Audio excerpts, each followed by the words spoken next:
প্রিয় দেশবাসী, আপনারা জানেন দেশ এই মুহূর্তে একটি সংকটকালীন সময় পার করছে। ফ্যাসিস্ট শেখ হাসিনার বিরুদ্ধে এক দফা আন্দোলন এবং আন্দোলন পরবর্তী বিভিন্ন ধরনের সহিংসতার কারণে ইতিমধ্যেই আমরা ক্রান্তিকাল পার করছিলাম। আপনারা জানেন দেশের লক্ষ লক্ষ কোটি টাকা পাচার হয়ে গেছে, লক্ষ লক্ষ কোটি টাকা ঋণের মধ্যে দেশ রয়েছে।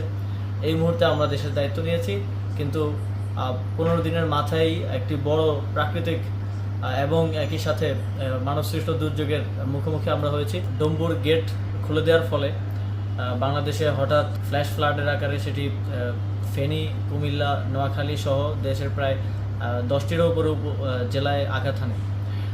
ভারত কোনো প্রকার সতর্কতা ছাড়াই এই গেটটি খুলে দেয়। প্রায় 31 বছর পর প্রথমবারের মতো এই গেটটি খোলা হয়।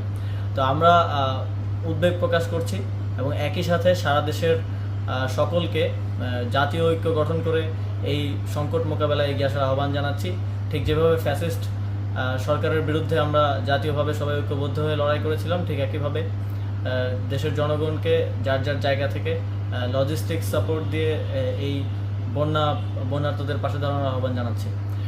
আপনারা জানেন ইতিমধ্যেই আমাদের ত্রাণ ও দুর্যোগ ব্যবস্থাপনা মন্ত্রণালয় কাজ করে যাচ্ছে এবং যুব ও ক্রীড়া মন্ত্রণালয় থেকে আমাদের প্রায় 18,500 যেই রেজিস্ট্রেড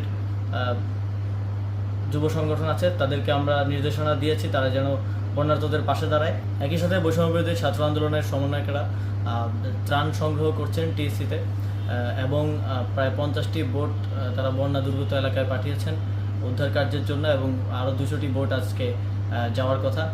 তো সার্বিকভাবে সারা দেশের জনগণকে আবার আহ্বান জানাই, যারা ব্যবসায়ী আছেন আপনাদেরকেও আহ্বান জানাই, দেশের এই সংকটকালে আপনারা এগিয়ে আসুন এবং এই পরিস্থিতি মোকাবেলায় সকলে ঐক্যবদ্ধ হয়ে সহযোগিতা করুন।